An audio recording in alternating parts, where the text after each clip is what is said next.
right. God bless you all. May the Spirit of God give you the ears to hear this morning and a heart to perceive.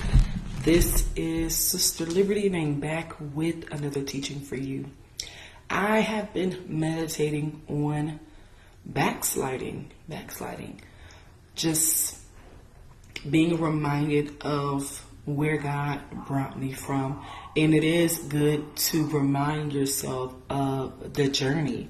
It's good to remind yourself of what God has done for you so that you don't find yourself in a place of backsliding or feeling as though, what has God done for me lately? The moment we forget of what God has done for us, that's when we begin to find ourselves complaining and going back in our minds and looking for plan Bs and looking for other options and looking to do other things. And so it's important that we are holding on to everything that God is doing and has done for us, because you need evidence in your life of His love. You need testimonies. You need to be able to testify of God's goodness in your life. You need to hold on to that. You need to treasure that, because it is true that you will overcome by the word of your testimony, by the blood of the Lamb too, but by the words of your testimony. You have to rehearse what God has brought you through. You have to rehearse it. You have to remind yourself that the God that you serve is bigger and greater than anything on the face of the planet. And so when it comes to backsliding, so I have been at a place where I backslid some years ago, back in 2010. By the grace of God, I have been faithfully striving, and I'm going to continue to strive and make it to the very end until I see Jesus. I'm ordained, so I'm going. And so back in 2010, I believe, back in 2010, I made some conscious decisions where I was fully aware of what I wanted to do, and I had planned it out, and I had this whole little thing of how long I was going to be in the world, and I was going to come back then around this time, all of these different things. So, when a person backslides, it's something that they have been thinking about. It's something that's been in their mind. Maybe they feel as though they're at a place where they can't go any further, or maybe they feel as though the Christian walk, the Christian faith, the Christian life has become so hard and so challenging that they miss the world. They miss what they had back in Egypt. They miss their friends. They miss their relationships. They miss certain things. And the reality is they can think on all of these different things of what they've missed and how things used to be, simply because they've forgotten the pain. They forgot what things were like when they were in the world. Like, you forgot those days where you were lonely. You forgot those days where you were dealing with depression and you were so cast down, so beat down, so depressed, feeling suicidal, feeling insecure, feeling hopeless. You forgot all of those moments, all of those times where you felt alone, where you were left to your thoughts, where you felt like you had no one, where you felt like you were in this by yourself. You forgot all of those things. And, it made me think about the children of Israel and how they had left their first love. Our first love is God. We should love the Lord our God with all of our heart, our mind, and our soul, and our strength. We should love God with everything. God should be first priority. God should be number one. So when we are saying to return back to your first love, we're saying return back to the one. Be back reconciled to the one who's giving you life, to the one who has never stopped loving you. When I backslid, God had never stopped loving me. Although I may have felt alone, when a person backslide, it's their decision to backslide, right? And so with the children of Israel, God had given them everything. He gave them everything. When you read the Old Testament, you are literally like, you're watching the life of, so the children of Israel are considered the Lord's people, right? They're considered the Lord's people, his chosen people, his love. And so when you read all of the Old Testament and you're going through the different books and you're watching the back and forth between, Israel loving God and them leaving God and, being like the other nations, committing adultery on the Lord, serving idols, sacrificing their kids, doing evil in the sight of the Lord, all of these different things. And you see how God has been so patient and slow to anger, and how there would be points in times where he would give them into the hands of their enemies. He would sell them into, Persia, to the Persian army or to the Babylonian army. He would give them over to their enemies, at different points. But then you always see how he would always try to draw them back to him, like even after they did all of these different things. So the point that I am making is God never stops loving us with the children of Israel. God never stopped loving them, although they did these many things against him. Can you imagine you being in a relationship with someone who you love? You've given them your heart. You've given them all of you. Like, you've given them the whole 100, not 50, not 75. You've given them all of you. And they've not fully given you all of them. And they're playing, house hop, where they're with you, but then they want to be with that person too. They really love you, but they really love that person too. Or they love that thing there. There's only so much you and I would put up with. After some time, you would completely want to cut the person off. You wouldn't want to deal with the person anymore. You might want to divorce the person. But in God's love, he's so merciful that even after the children of Israel repeatedly committed adultery on him, God was still waiting there for them to come back and return to him. He told them through the prophet Jeremiah to return unto their first love, to return back to him. He says, return, you backsliding children of Israel, and I'll heal you. I'll be married back to you. I'll be reconciled. He says, turn to me so that my anger turns away from you, so that I don't destroy you, so that I don't kill you. Return to me. He's open for reconciliation. So backsliding can be a very dangerous place, because it's not always guaranteed that a person can be drawn back, that a person can come back. So talking about what a backslider is. So, we have what is known as the backsliding heifer, the backsliding cattle, where he's trying to be pulled forward, to go in this direction, but he's kicking against the prick. He's fighting. He's going backwards. He's purposely going in the opposite direction out of stubbornness, because he wants to do his own thing. He doesn't want to cooperate. He doesn't want to plow forward. He doesn't want to do what he was designed to do, what he was built to do. And so there's a fight going on. I don't know if you've ever watched a video of a backsliding heifer, but that heifer is choosing to go in the opposite direction. We can be that way. We can be so stubborn that we fight against the will of God for our lives. God is calling you to greatness. God is calling you to make certain decisions. But out of fear, out of rebellion, out of stubbornness, out of pride, we kick against the prick. We fight against God's will for our lives. And instead of submitting and humbling ourselves, we find it more easier to just run away and to get far away as possible. And that made me think about what many of us know as the prodigal son. The prodigal son, I was thinking about this story this morning because it's a really good example of someone who went out but returned. You need to respect the fact that everyone who does backslide, they do not return. Paul says that it's impossible. He says it's impossible for those who were once enlightened, those who tasted of the heavenly gift, those who experienced God in a miraculous way. Maybe they received healing. Maybe they received answered prayer. Maybe they got delivered. Maybe they got free. Maybe they received something from God. Maybe God did something. Maybe they just saw supernatural things, heavenly things, angels, and the heavenly hosts and kingdoms and jewels and crowns and keys and weapons and armies. Maybe they've seen these things.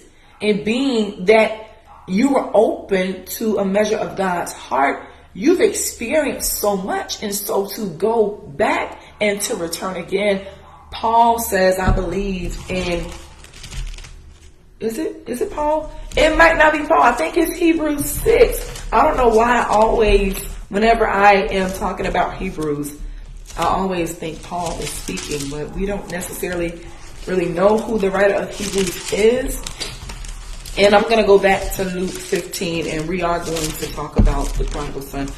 But the writer of Hebrews, I'm sorry about that. Again, we don't necessarily know who wrote Hebrews. Most people believe it was Paul. We don't know. But it says this. It says this in Hebrews chapter 6, verse 4. For it is impossible for those who were once enlightened and have tasted of the heavenly gifts and were made partakers of the Holy Ghost. Maybe you received the Spirit of God. You received the Holy Ghost. He says, and have tasted of the good word of God and the power of the world to come. If they shall fall away, to renew them again unto repentance, seeing that they have crucified the Son of God afresh and put him to an open shame. He says it is impossible for a backslider to return. It's hard. So when a person does return back to God, when they are reconciled back to God, that is known as a miracle, because only God could have done that. Only God could have brought that person back to their right mind to return, because most of the time when we are in a backslidden state, we're dealing with all kinds of stuff. We're dealing with self-condemnation, number one. You feel as though you're too deep in it. You're too far gone. You've already gone this far. You might as well stay out here. You've already made your bed, so you might as well lay in it. So we're already dealing with so much self-condemnation. And I know, because that was one of the biggest things I was dealing with, being back in sin. Like, man, I feel so bad. I'm supposed to be living for God. I'm supposed to be a Christian, but I failed. And you know, the enemy, he would not be the devil if he didn't come and feed off of your emotions. He would not be the devil. He would not be Satan if he did not come and confuse your thoughts that you are already dealing with, making you feel as though you're such a bad person. Yeah, you fell. It's not possible. You can't do it. God will never take you back. God will never receive you. God will never forgive you. And so as a backslider, you stay in a backslidden state. And most people that I know who have backslid, they are still in that state. They're still out there because it's harder to come back. That takes effort. That takes a person coming to their senses, coming to their mind, and actually understanding that, no, I can go back. I can return back. There's nothing that I've done that God can't forgive. And you know, that's what this man, this young son understood in Luke 15.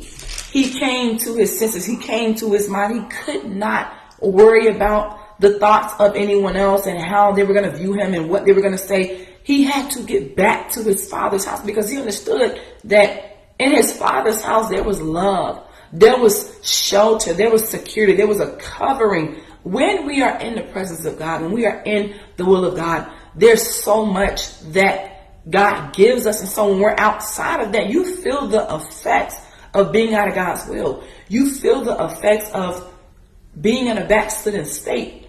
And it does take a miracle for the children of Israel to be back, returned to their first love. God had to restore them. He had to restore them. He had to put it in them. He had to put it in them for them to return back to him, because you don't have, so understand it, you don't have the power, you don't have the ability to just go back to God. Again, that was my understanding. I thought that I was just going to go back out, have a year off. We can be so foolish sometimes. Have a year off and sin, going back to sin, forgetting how hard things were, forgetting how messed up the world was, forgetting how I would go to bed crying, thoughts of suicide. The children of Israel, they forgot what things were like in Egypt. So they started to complain to Moses about going back to the world, about going back to Egypt. But they forgot when those slave masters was beating them and raping some of them and mistreating them and so bad, wearing them out, stressing them out so bad to the point where they had to call on God. They forgot. So sometimes when we are on this journey and, we face adversity or we face opposition or we face times that are trying, you're going to go through things that are going to try your faith. And you can find yourself wanting to just go back, because sometimes it's just easier to go back rather than putting forth the effort, rather than agreeing with God, rather than humbling yourself. Sometimes it is easier to just go back. It's just right there. The door is right there. I can just walk out right now. But not considering and remembering, well, what was things like for you? Why did you come to God in the first place? Because you was messed up, because you were busted and disgusted. So going back to the world is saying that, God, you're not good enough. Going back to the world is forgetting what you went through. You remember how you had that STD and God healed you? You remember when you had nowhere to go and God opened that door for you, for someone to take you in? You remember how you burnt bridges? You didn't have anyone to call on and God was right there. You forgot. You forgot. That's why we can't forget. And you find yourself out there back in the world, not knowing how you got here, thinking, well, I'll just come back. It's not that easy. God had to scare me straight to come back. And he doesn't do that with everyone. I'm telling you, there are people who backslid when I backslid back in 2010, and those that went out after me, they're still in the world. They're still in the world. The world is swallowing people up. The devil is out here murdering people. He's out here destroying people's lives. So for someone to come back, that's going to take a miracle. That's going to take the power of the love of Jesus Christ for this person to come to their mind and be back reconciled. So this younger son, Jesus gives this parable in Luke 15, verse 11.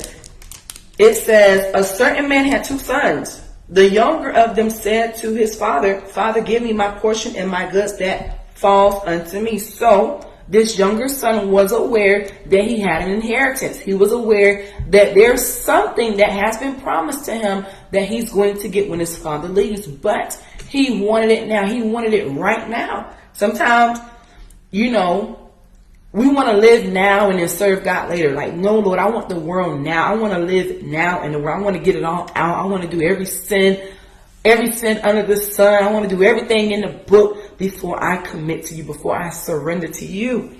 And so he wanted his goods. He wanted his portion. And so his father divided unto them his living. He gave it to them. And not many days after, the younger son gathered all together. So we can see that this was something he had been thinking about. This was something he had been planning. The fact that not many days after, he was ready to go. Oh, you were waiting on this. You thought on this. You were premeditating on this. Yeah, not many days after, he decided that he was going to get everything and take a journey into a far country. He wanted to get far away. I want to go far away. You ever been that way? You're about to be 18. You don't like the rules in your house because you're rebellious. You want to do your own thing, like I was. And as soon as you turn 18, you want to get far away. You want to get away. You want to get away because you want to do you. You think that you're grown. You think that you know life. I've been there, done it. Been there, done it. You think that you know life.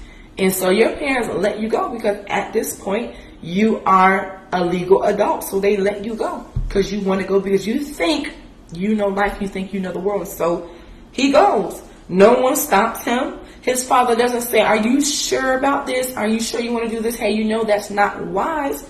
Sometimes God will not step in and intervene. You are thinking about leaving. You're thinking about going back into the world because maybe the Christian life is getting too hard. Maybe it's getting too much. Maybe you feel as though it's requiring a lot from you. So God is not going to stop and step in and say, no, don't do it. His father didn't say, no, don't do it, son. You're making a big mistake. Most of our parents, when we wanted to leave the house at 18, they didn't say, no, don't do it. No, they let us go. His father let him go. God will let you go. No, if this is what you want, if this is what you think is what's going to satisfy you and what's going to please you, then I'm going to let you go. So he left. And he went far away. Sometimes you just want to get far away. I want to get out of here. I don't want to be at my mom's house anymore. And it says, there wasted his substance with riotous living. Oh, he was living on the wild side. He felt as though this is my time to live. You only live once. YOLO. This is my time to live. And guess what? He got it all out. It says he wasted his substance with riotous living. That means he was living on the wild side, as we would call it.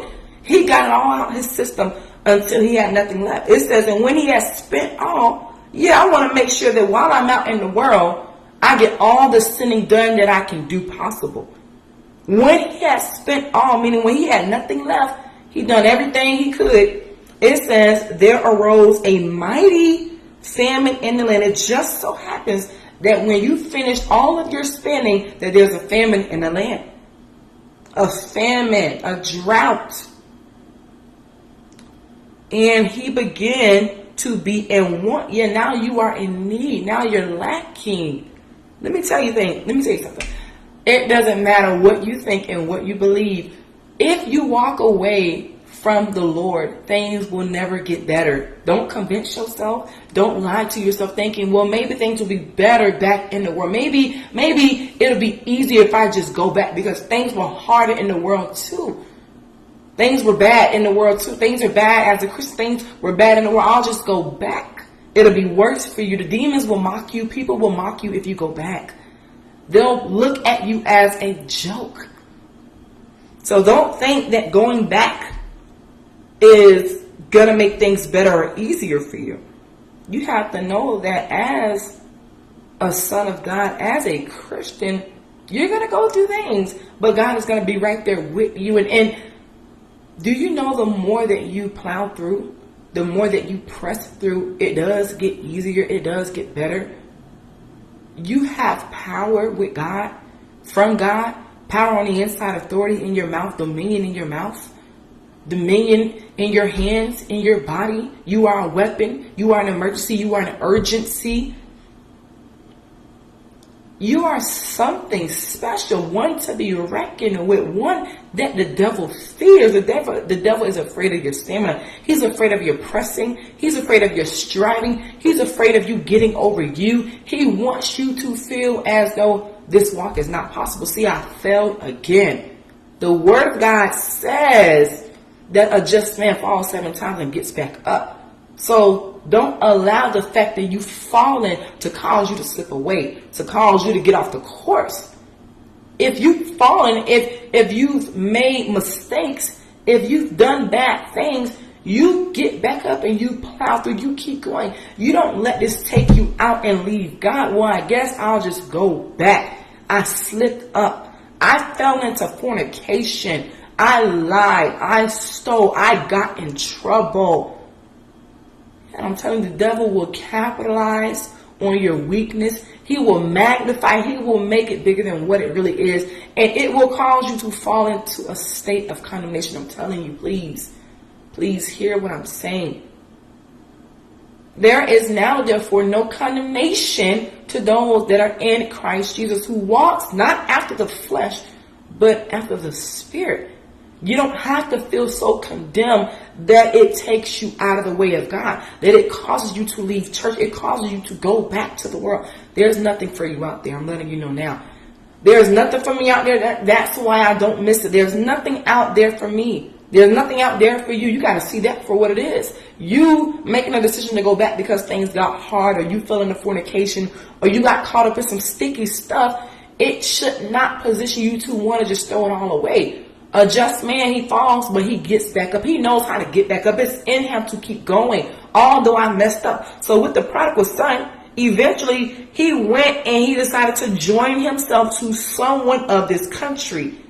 And they sent him into their field to feed swines. And he would have fain have filled his belly with the husk that the swines did eat. So he got a job feeding pigs. And it says, no man gave unto him. Yeah, God is going to make it to where you don't have anything. God is going to make it to where the world is not fun as you thought. Sinning is not fun as you thought. He does that for certain people. He doesn't do that for everyone. But I know that I'm one of the ones that he did it for. That when I did go back, sinning for me was not the same. I don't know if you have ever been in that state of backsliding and you are back now, but you found that it was hard to sin. It was just not the same. It was not as enjoyable. That's how it was for me. God will make it to where people don't help you out in the world.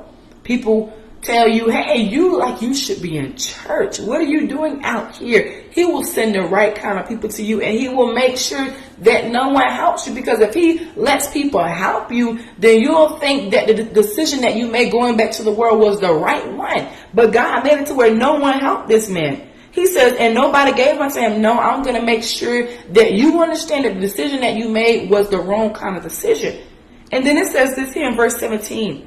And when he came to himself, some people got to come to themselves, the real them, the one that was once connected to God, the one that missed God, the one who remembered what God did for them, how they felt loved, how they felt secure. He came to himself. Most people don't get to that place where they come to themselves. They never come to themselves. He says, how many hired servants of my father's have bread enough and to spare, and I'm here dying of hunger? He says, I will arise. So this took humility. This took humility. Pride will say, I'm not going back to my father's house. I'm not going back home. I can do that all by myself. Fear will tell you, man, if I go back, then my father, my mom might say, I told you so. I'm telling you. You got to get over the fear, and you got to get over the pride, and you have to humble yourself. Fear and pride will leave you out there. It'll leave you out there. If you don't humble yourself, if you don't come to a place where you can say, no, I was wrong, then you will remain in a place where you just can't come out of that. You'll stay there as you continue to lie to yourself, thinking, well, maybe things will get better. Maybe things aren't better now, but maybe things will get better. There are people out in the world lying to themselves, telling themselves that no, eventually it's going to get better. When? As long as you are out of the will of God, as long as you are in the world, it will not get better. The devil is going to devour you. He's going to destroy your life. You have to come to yourself. Coming to yourself is a good place to be. Coming to yourself shows humility. It shows lowliness, where you can get low and acknowledge, man, I messed up. I got to that place. Praise the Lord, because I would not be here preaching to you right now. It's a good thing when a person can come to themselves, where they can be at a place where they're really thinking about all of this. Man, I made some dumb decisions.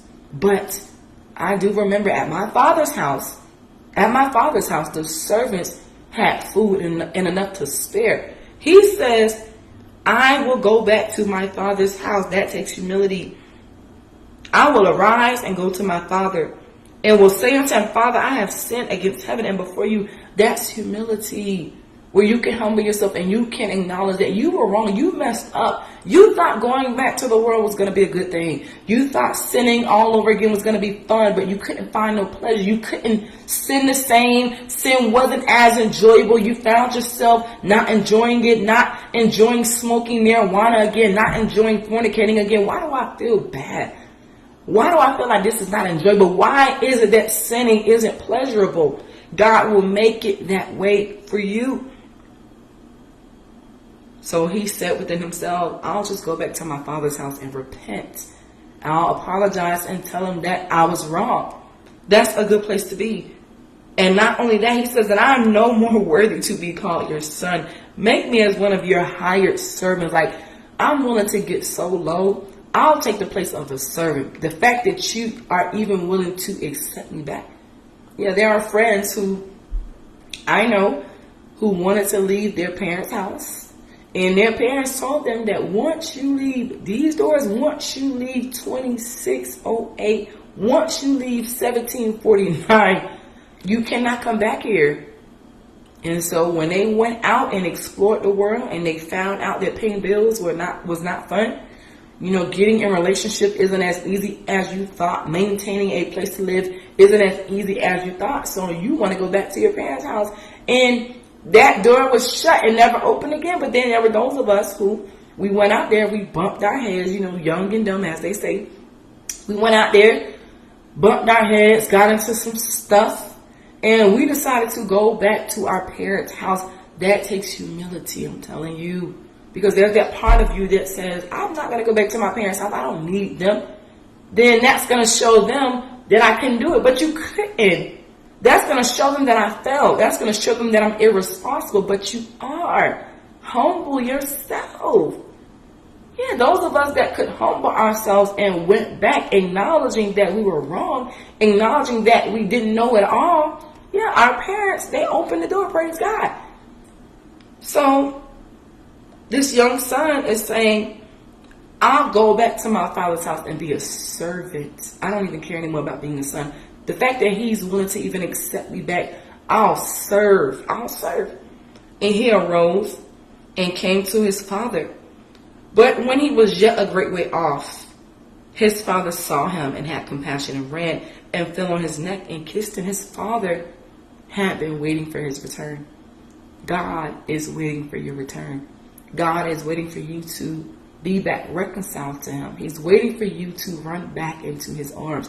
He's waiting for you at the altar so that the ring that you did pawn, you can go back and get it. You can go back and get it. So the father was already waiting for him. He was thinking about him. He had compassion. I don't know if you ever experienced a loved one running away. The terror, the fear, the thoughts of the worst thing happening. And when that family member, whether it was your child or your sibling or whoever, when that child has been found and you know that they're safe, there's a relief. There's a relief of all kinds of things to where when you do see that child, although you were so afraid of something happening to them, you're just so glad that they're okay. That you're not thinking about whooping them or anything like that. You're just so glad that they're found. You can actually feel that when you're reading this of the father just having compassion on him. He ran and he fell and kissed him. Like, I'm just glad you're okay. I know that you made dumb decisions. I know that you thought you knew it all. But I'm just glad that you are okay and that you decided to return home. That they brought you home safe. God is glad when we return back to him. And that we come back safe. It says, and the son said unto him, Father, I've sinned against you in heaven. I've done some bad things. I messed up. I decided to take all that you gave me and I wasted it. Some of us, God gave us things and we went and we lost it in the world. We went and we wasted it being back in the world. God gave you things. God gave you garments. God gave you new shoes. God gave you new identity. And you went back in the world and you got yourself back dirty like the one sheep, that lost sheep. You got yourself dirty. You got your clothes dirty. He says, Father, I have sinned against you in heaven. And in your sight, I am no more worthy to be called your son. I'm not worthy to be called your son. I failed. God, I fell. But how many know that if our hearts condemn us, God is greater than our hearts. God is greater than your heart. God is greater than your sin. God does not fear sin. God is not intimidated by sin. God can reach all the way down and pull you out of the pit. So God does not fear sin. Sin is not too much. It doesn't matter what you did. God will forgive you. You have to come to yourself. You have to come to the realization that you being out in the world isn't going to help you. You running from God. You kicking against the prick. You fighting against the will of God and trying to ignore his voice, trying to ignore the signs, thinking that you'll just escape like Jonah. Jonah thought he could escape God. Listen, you cannot run from the all-knowing God. It doesn't matter where you go. You can go to a faraway country like this young man did. I'll just go far away. It doesn't matter how far you go. God is still gonna be there. God is still going to watch what you do. So he says, I am no longer worthy to be called your son. But the father said to his servants, the restoration here, bring forth the best robe. You know what? I'm going to give you a new robe. That represents new identity, because you are no longer who you used to be. You're no longer who you were before you came into these doors. Bring forth the best robe, put it on him, and put a ring on his hand. That's marriage. That's reconciliation. That's marriage. A ring on the hand. That's commitment. That's a covenant. His father was making a new covenant. His father was giving him a new identity. That's restoration. Okay? And shoes on his feet. That's foundation. That's direction. That shows where he's going now. No, you went these places, but I'm going to restore you. I'm going to restore you. I'm going to revive you. Yeah, that's what he did. So he put shoes on his feet. That's giving him new foundation. And he says, and bring here the fattest cow and kill it, and let us eat and be merry. No, this is a celebration. Heaven rejoices over one sinner that repents. That's why when you read all of Luke 15, it talks about the lost sheep. Jesus leaving the 99 to go after the one. The angels, they rejoice. They celebrate when someone turns from the world, when someone turns from sin. You don't know how big turning from sin is. It's hard. So when a person comes to themselves and they say no to the world, they no longer want to be a citizen of the world. They no longer want to be a part of the world. They no longer want to be a slave to the devil. They no longer want to be married to Satan, and they divorce Satan and they marry God. They find God. They find the Savior of the world. You don't think that that's worthy of a celebration? That's worthy of a celebration. So his father is throwing him a feast. For this my son was dead and is alive again. He was dead in sin. He was dead to himself. Yeah. For this my son was dead and is alive again. He revived him. Do you understand that? Do you understand that God will revive you? You were dead in sin. You were dead in sin. You were a walking corpse. You were a walking corpse. People that are in the world are walking corpse. They're dead. They're dead. They're dead in sin. They're a slave to the devil. They are a slave to the devil, and they are a slave to sin. He was lost and is found. Many of us, we were lost. And like that one coin, or I forget how much it was, the woman who had 10 pieces of silver, she lost one. We were lost like that one piece of silver. She lit a candle and swept through the house and sought diligently until she found it. Oh no, I'm going to find this, because this thing is valuable. I don't care what anyone has to say about me looking for this one silver coin. I know what it took for me to get it, and it ran off. It rolled away. I got to find it.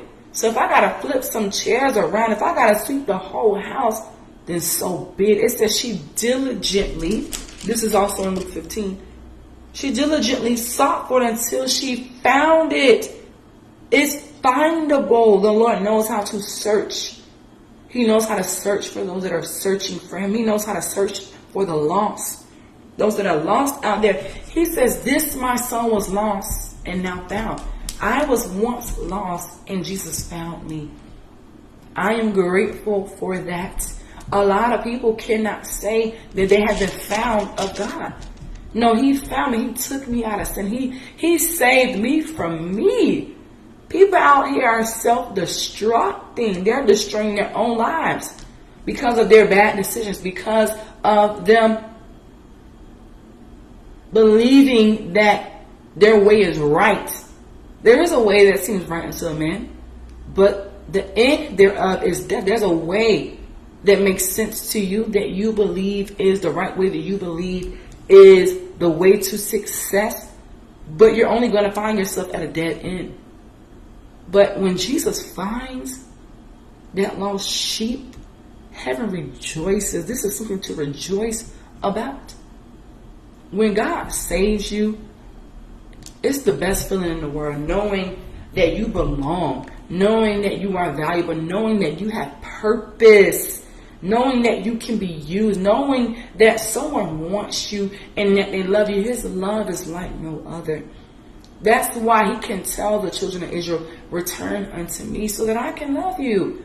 As many times as they've committed adultery, and maybe you've backslidden several times, and maybe you're used to coming back to the Lord. But what happens when he closes that window? What happens when the window closes for you? What happens when you just never come back? You're thinking, maybe I'll go back to church in a couple months.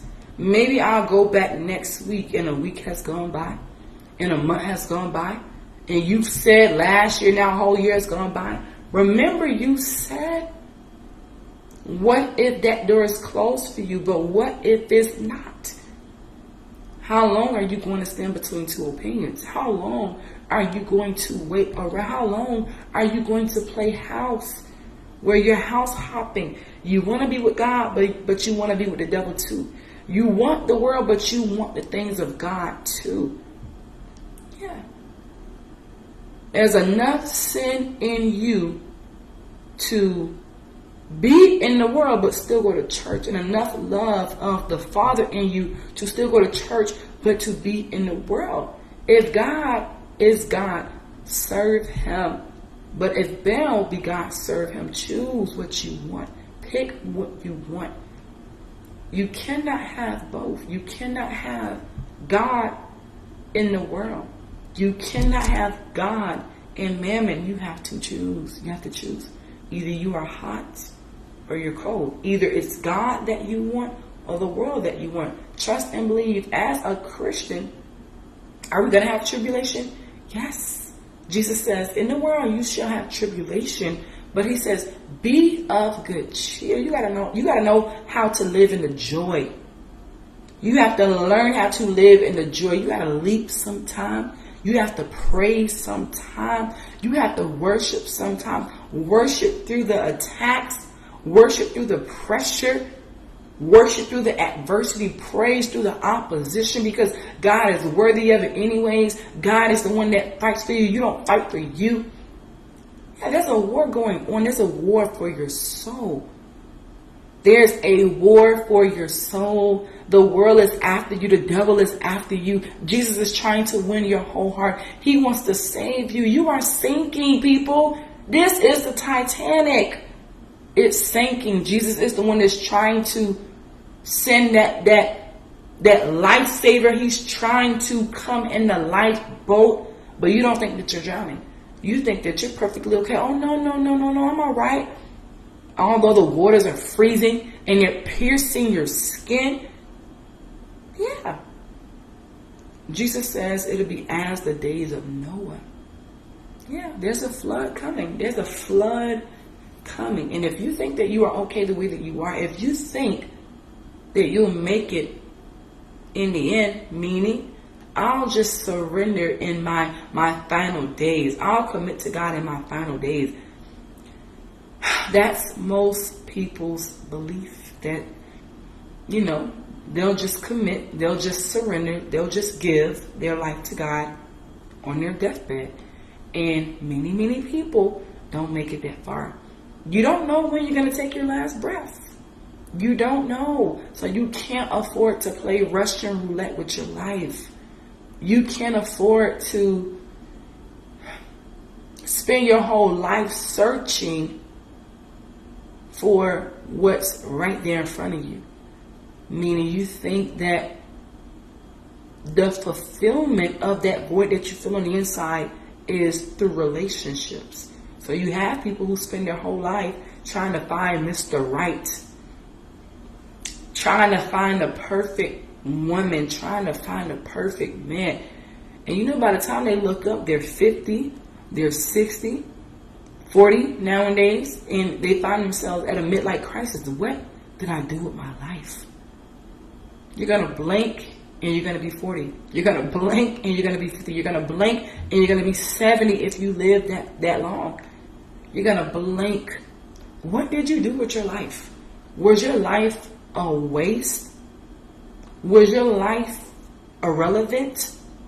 Was your life vain? What did you do with your life? The wicked, they're wasting their lives. They're wasting time and they're wasting their lives. They're wasting time and they're wasting their lives. But the righteous, the man, the woman of God, you know, their life in Jesus Christ is an eternal one. An eternal one. It doesn't stop here once they take their last breath, but they get to spend forever with God. Going back to God, it does take humility. It takes humility, but it takes a diligent and a willing person who's they're not willing to stop at nothing. Whatever it takes, I'm going to get back to him. I'm going to go back to my first love. That was my thought. I told myself that I don't care what anyone is going to think about me, what they're going to say, how they're going to view me. I got to get back to him, and I don't care. And that was the best feeling ever. Being able to run back into his arms, knowing that they were open, because I came to myself. And in order to come to yourself, God has to put that in you to come to yourself. He's not doing that for everyone. People that have been in the backslidden state, they're still out there. And there's no hope for many of them. Many of them have been sealed in that condition. God does do things like that. Prayerfully, that's not you. And it doesn't have to be you. You can go back to God. It doesn't matter what you did. Don't condemn yourself. Don't allow the people of the world to make you feel as though it's okay, we all fail. Don't allow the devil to lie to you and make you think you failed. You couldn't do it. You're nothing. You'll never be nothing. God will never forgive you. You got to break beyond those thoughts. You got to break beyond the lies. You got to break beyond the confusion. And you got to be like that prodigal son who says, I'll be a servant if I have to. I'm willing to humble myself. I know I messed up. I know it was wrong for me to backslide. I already knew that. To go back out and do what I was doing before. But I don't even care. I'm going back to my first love because I know that he loves me. The word of God says that we love God because he first loved us. God loved you first. God loved me first. When I was in my mother's womb, he knew me. He knew me. He formed me. Yeah. He loved me first. Before I even had a chance to know God, God had already loved me. Before you had a chance to know God, God had already loved you, even in your simple state. Yeah, you were messed up. Yeah, you were covered in your own blood. And he saw you. He found you. He rescued you. He cleaned you off. Yeah, you were covered in your own wickedness, your own blood. And he cleaned you off. He restored you. He revived you. He gave you a reason to live. Listen, now I have a reason to live. I have a reason to praise. I have a reason to worship God because of what he's done for me. When you know that it was only God and nothing but God, I'm telling you, your response and gratitude is so much different. There is no room for complaining and being ungrateful because you understand and you know that, man, no, God could have left me where I was. He could have passed me by like he's doing so many people. You need to understand, he is not saving everyone. I don't know how that makes you feel, but respect the fact that only 8 people were saved back in Noah's day, okay? Only 8 people. Only 8 people. He's not saving everyone. You know, in Lot's time, only 3 people were saved. Let's respect that. I know that may sound harsh. I know that may not make you feel good because you're like me. Listen, I want everyone to be saved. Jesus already came and did that on the cross. He died for the whole world so that the whole world might be saved. But unfortunately, everyone is not going to be saved in the end. You better make sure that you are. You better make sure that when you stand before God, that your name is written in that book. I need my name to be written in the Lamb's book of life. I need to be present. I need to be on schedule. I got to enter into his presence. I got to be with God. I have to be with God. I want to be with God. I have to be with God. And I will be with God in Jesus' name. And prayerfully, that is your story too. In Jesus' name, God bless you.